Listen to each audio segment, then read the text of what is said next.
welcome to our Skills Without Borders podcast, where we're dedicated to share skills needed to break career barriers for health, STEM, and public health professionals worldwide.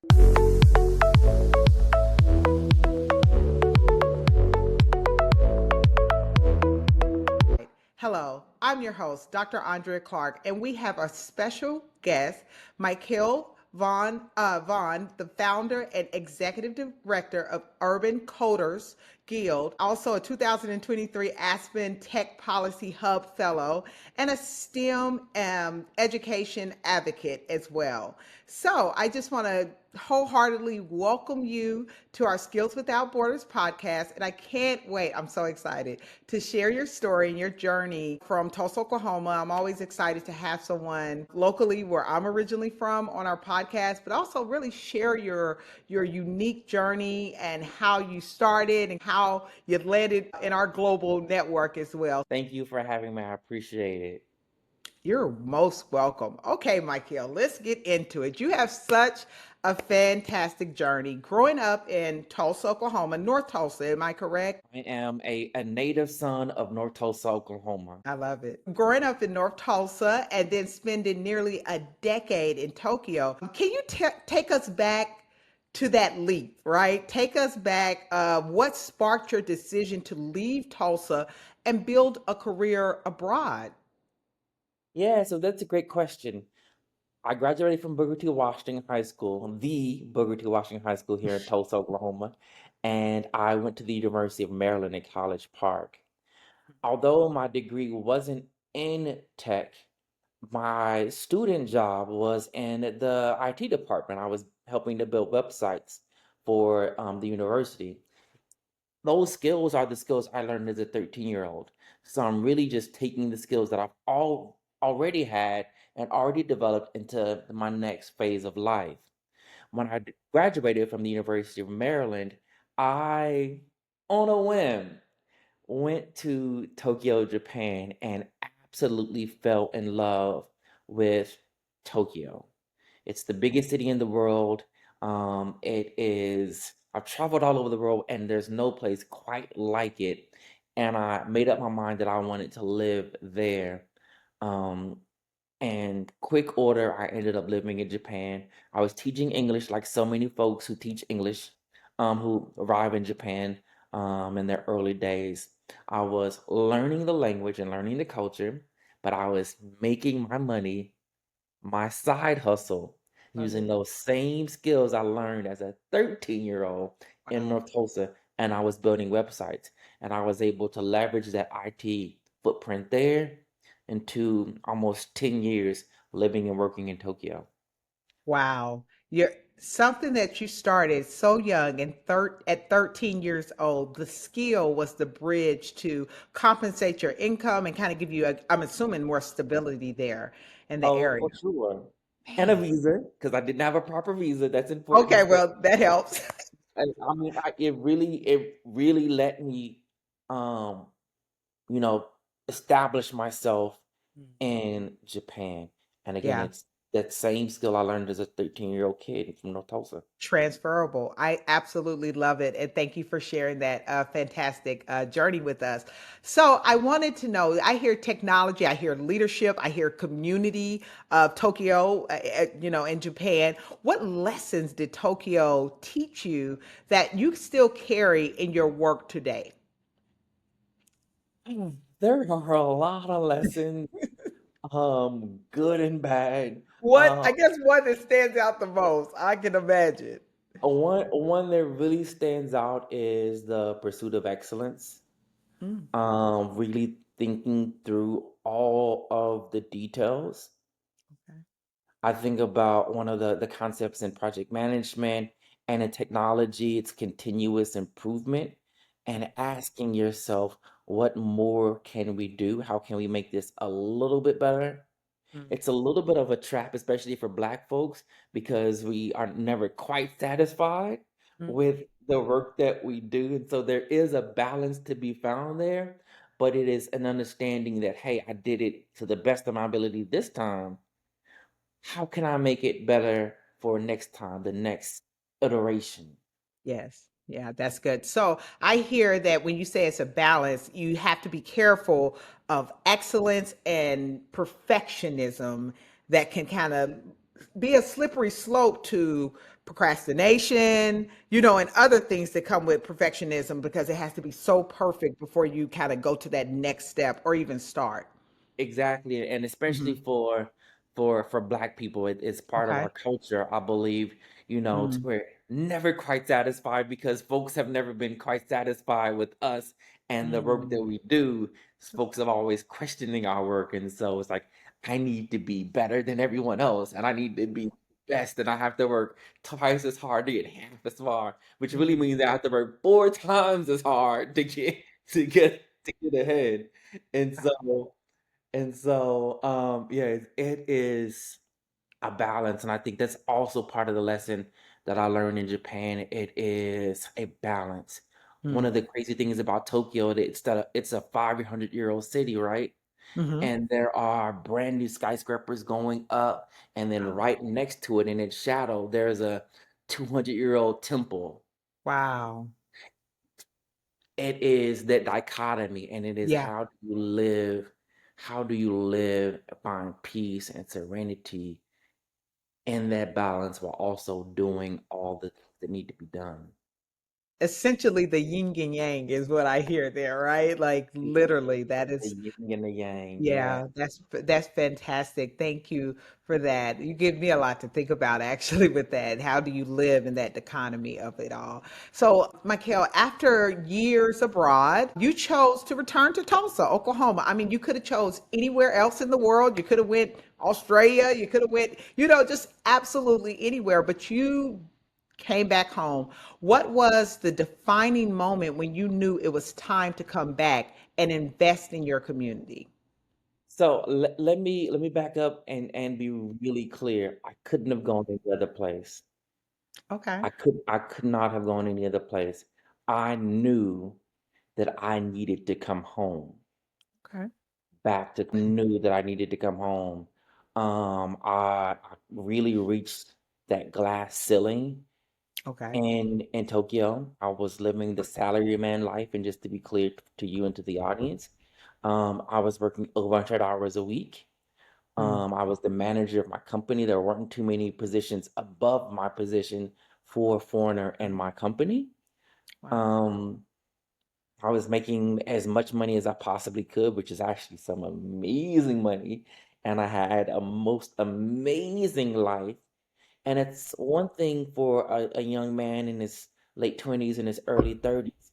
But when you get to your mid 30s, there is a moment. Some folks have a midlife crisis and they dye their hair, they, leave their wife, they buy a Porsche, all of this silliness. For me, it was, what is my purpose? Why am I doing this? And there is a Japanese concept called ikigai, and it really is about the alignment of passion and purpose and vocation.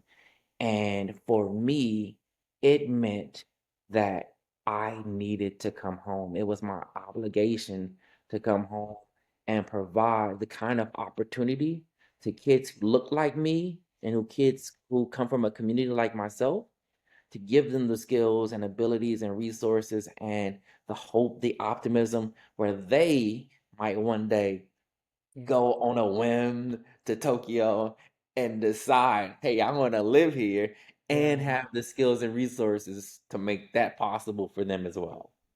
Wow. So you are essentially the bridge, and I concur wholeheartedly. I teach that in our skill our upskill platform. Is that I say, look, you have to have your skills because your skills are currency, right? Especially nowadays, your skills are currency. But what you want in your 20s, it will change in your 30s, it will change in your 40s, and you get to that pivot point. You're right, where you say, because I was up for a promotion with the top ranked hospital in the world, young, and everybody in my family was proud of me, but and the job was mine. However, I resigned because I think I hit that pivotal point to say, okay, is this the road? Am I just chasing more money, chasing more titles, and chasing quintessential successes? Or what like what do I really want my purposeful work to align into? And it can be scary making that pivot, but I think you come out better on the other side. Yeah, and if I could just add, Doc, Hmm. um, for a lot of folks, and for me, that is very scary because you're on a Yeah. path, sometimes a really solid path, a really Yeah. like solid footing, like, oh, Hmm. I can see that promotion, I can see that bag, that next bag coming. Yeah. And for me, I actually, I'm not super religious, so I'm Hmm. not gonna go too far in it, but I could see, I could see the next bag, but I Mm. also felt that in my heart that I'm supposed to be doing something else. And I Mm. like so many folks in the Bible, I was running from the calling, I was running Mm. from what I was supposed to be doing. And just like in the Bible, when, you know, God shows Moses that burning bush, or when Jonah gets ate up by that well, I kind of Yeah. have one of those moments. And it Yeah. was, I have to go home because it's the thing I cannot not do. Yeah, yeah. Something, I love saying this, something was calling you higher. Yeah. And thank you for answering the call, So thank you for that. So Mikeal, for our for listeners new to it, what is urban coder skill and what gap did you see that inspired you to create this fantastic organization, nonprofit? Awesome. So the Urban Coders Guild is a computer science program. We exist to provide computer science education for Black, Brown, Indigenous students who might not otherwise have the resources. We're thinking about the underserved, the under-resourced, um, the the young folks who don't have the same opportunities. For me, it really was thinking about being that 13-year-old kid, having to teach myself to code. Mm, It was an understanding that that skill allowed me to live and thrive on the other side of the world. mm, And then coming home knowing that Tulsa was just in the beginning of a major um revisioning and reimagining of itself, one as a city that is healing from the 1921 Tulsa Race Massacre, but also as a city that is emerging and re-envisioning itself as the next great American tech hub. mm. And what does it mean for Black, Brown, Indigenous students, for young women to have the skills, resources, and opportunities, the access to enter this new economy, to thrive in this new economy? And that's really the gap. We don't have or didn't have any other spaces or tools or resources, folks reaching out to our young folks and saying, hey, this future looks different. And Yeah. we need to build a pipeline from where we are to where we're going. Yeah. That's really, or if not, you get left behind, right? And Getting you're left trying to play behind. catch up and how fast technology is converging, each and every day. I don't even know if you will actually catch up, because with the industrial revolutions that's occurring, they're more rapid. It's no longer 100 years anymore until we come stumble upon the next big 2 or 3, technology. Two or 3. 2 or 3. Yeah. The jobs of the future, so many of them, we don't even know what they are. They haven't even been invented yet. And so that's one of the things when I think about coding, I know that coding skills are being kind of devalued. But what Yeah. can't be devalued are the critical thinking skills, the logical reasoning skills, the communication skills, the project management skills that have to all come together to be able to successfully code. And Yeah. so, just like learning Spanish or learning Japanese in my case, it is the literacy, it is the communication skill, it's the language for technology and being able to move forward with that. And regardless of AI, whatever crazy thing happens next, quantum computing, Yes. um, we don't even know. Yeah. Fusion energy, Yeah. power grids, that our young folks will have the skills, the ability to thrive in whatever. Yeah. And I love that you put those skills out there. I think that's very, very important, the critical thinking skills, because really in this fifth digital economy, it's about how well humans collaborate with AI, and creating something new, innovative in that piece. But two entities can exist and do amazing work. So I'm happy that you're being the bridge and giving the skills to that next generation so they won't be intimidated, afraid of it. They can literally, as we say in Oklahoma, take the bull by the horns and really, make, great career decisions in the future. I have a question for you. What was your biggest challenge in transforming your idea into a sustainable organization? We hear you took the leap to Tokyo, you received your education, good upbringing because you're from Tulsa, of course, and now you're coming back. You're doing purposeful work here. And we know challenges come with everything. So, what was one of your biggest challenges in transforming your idea into a sustainable organization? Oh my Uh God, oh. that is the hard question.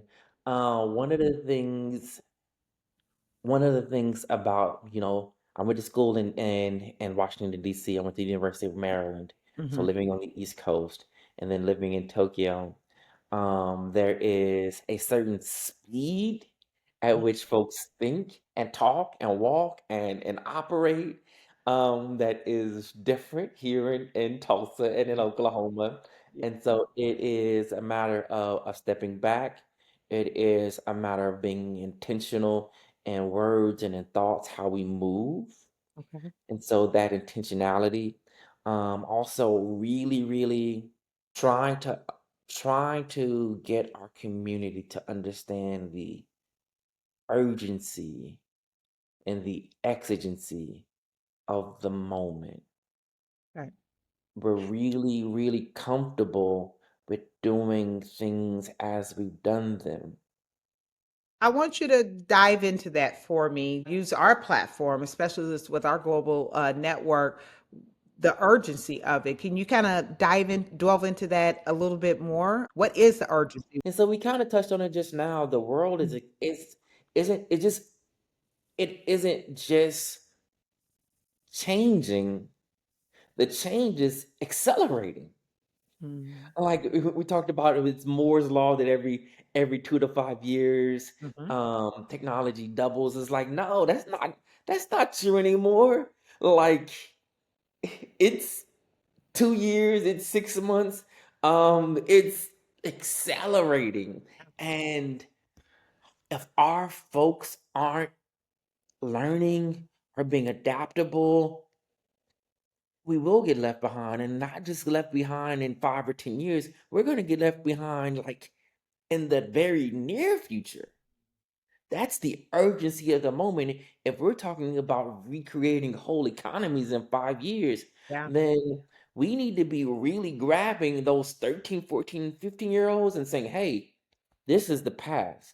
And so that's one of the reasons why Urban Coders Guild, we really lock in on middle school and high school students, Okay. because those are, that's our workforce, our future workforce. Hmm. And so instilling in them like this is the urgency of the moment, Yeah. getting our parents and our grandparents and aunts and uncles, because um this is our community, getting our religious leaders, because this Hmm. is our community, to understand that this is the urgency of the moment. we Yeah. can't we can't let our folks get left behind. And Mm. being from Tulsa, from North Tulsa specifically, we know what being left behind looks like. Like physically, when you drive down the street and you cross a certain street, you can see Hmm. what being behind looks like. Yeah. Yeah, we typically in our North Tulsa community, we know it all too well where it becomes kind of culturally, where it becomes ingrained in the culture of being left behind. You go to, like you said, you lived in Washington, D.C. I lived up in D.C. for about 10 years in the Maryland area. And, you're right, it's a different pace. And then you go back home and it's like, oh, they've progressed, but they're still not, there yet. So that's good to have, someone such as yourself, and it's a plethora of other innovators that come back home and say, you know what, guys, let's pick up the pace. Let's be agile. Let's be adaptable. Let's be innovative. Let's be in the now, because the now Mhm. is rapidly moving. And like you said, there's so many jobs that has yet to be created. So you have to build those skills now so you won't get, left behind. So that's wonderful. And I love that you are empowering. And Urban Coders Guild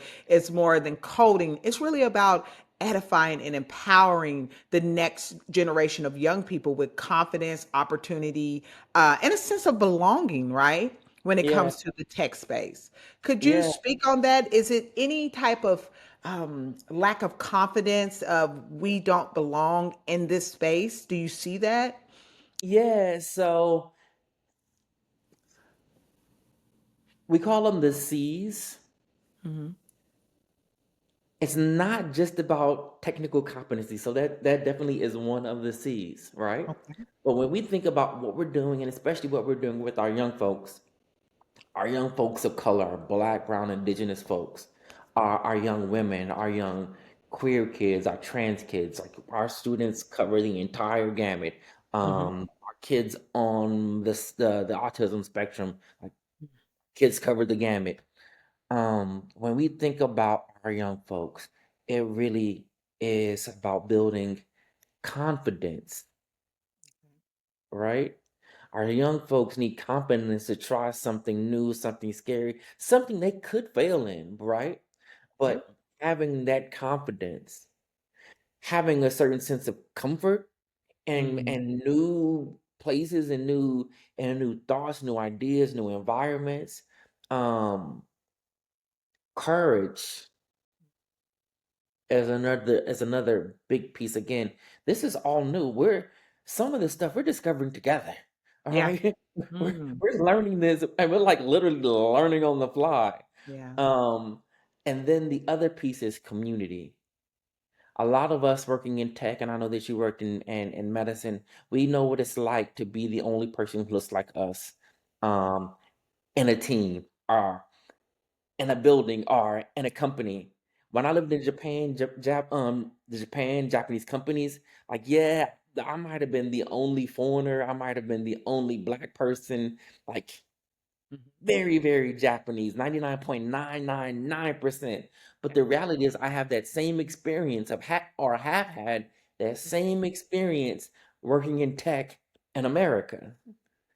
And knowing that I can have someone and like, Doc, I have this issue with old boy over here micromanaging me like crazy, to Mm. be able to have that community where if we can't solve a problem together, at least we can commiserate together.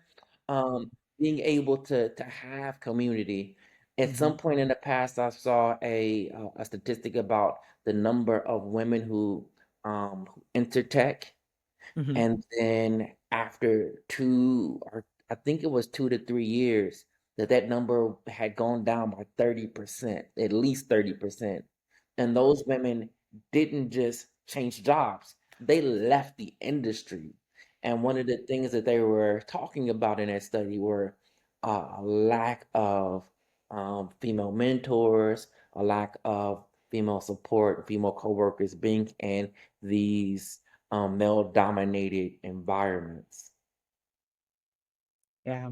So it's the isolation that kind of weighs on you more heavily than getting that next, like you said, the bag, the check, the gated community, the fancy vacations. But when you go back and then you think of the work and the isolation and the aspects of, I could be sharing my heart right now, but and the aspects of always having to prove yourself, it becomes exhausting, right? Yeah, It becomes exhausting, and then anxiety can come around that. You yeah. right? So you choose. There is a mental, emotional, and spiritual cost Mm. being in these environments, and knowing that going in, but knowing that again, having having a certain amount of courage, having Yeah. community, having confidence, um, also knowing like imposter syndrome Mm-hmm. isn't necessarily a me thing. That actually Mm-hmm. speaks more to being in the wrong environment and being able to say, hey, you know what? This place right here, that money is good. God knows that paycheck is good. These benefits, I can't get these benefits someplace else. But also to be able to take that step back and say, you know what? All of that is fine and good. But this right here, this environment, it's toxic. It's not for me. It's not for my spirit. It's not for my mind. I can't continue to do this. And that part is a courageous moment because sometimes you got to push back from the table. Sometimes you got to walk away from it. Yeah. Yeah, sometimes you have to push back from the table and all the creature comforts that comes with it. And like I said, that's I can attest to that wholeheartedly. And position yourself to pivot. I always say don't be afraid to give up good for great. Because great, you got to believe it's on the horizon, but you got to go through all that emotion, all that uncertainty, all of those identity shifts along the way in that process because it comes with all of that, right? But you have to trust the process. And like you said, you have to ask yourself, like, you're the seed of potential of greatness or whatever. Is this environment serving my growth or is it diminishing my light? And you have to really honestly, and before you even ask that, I think you know it. You can feel it, you can taste it. It's everywhere. Yeah, You exactly. feel it in your chest when you You wake up here. When you wake up tired, when you in the shower and your chest hurt, yeah. when you driving in the car and you dreading Yeah. dread drive, you can start to feel It's it. yeah, life is worth the living. Take the leap as you did, Mikeal. I appreciate your journey and your story and really wholeheartedly opening up and sharing this with me. One final question before I let you go, because I could talk to you all day. And finally, what's one essential skill that you think every young person should master to thrive in the future of tech? Again, I am not religious, but I was raised in a religious household, Okay. and I carry it with me. And what I would say, my answer to your question Hmm. is being able and willing to walk on faith. There you go. Yeah, There you I'm not go. religious. I'm not religious, but But that really I is don't think you key. always have to, because sometimes religious institutions they have their jargon. So then when And we use their jargon, we like tie it to that. Faith is just that. It's just faith. yeah, So like you said, you walk in the spaces of the unknown, leap yeah, and the net will appear. All of those things are yeah, faith based. Yeah. yeah. Okay. Fantastic. Well, thank you so much. I appreciate you giving us your insight, the fantastic work you're doing at Urban Coders Guilds. We appreciate all that you do. Now, if anyone wants to get in contact with you or your organization, how can they find you? You can definitely visit us on the website. It's www.urbancodersguild.org. We Okay. have all of the socials, Okay. Facebook, Instagram, LinkedIn. I think we even had a TikTok account that our Oh, young folks are running. Or you can email me directly at michael@urbancodersguild.org. thank you so much, Michael. And we'll make sure we put all those links in the description of this podcast. And as I said, thank you so much for your time with us in our global community at Skills Without Borders, powered by Upskill.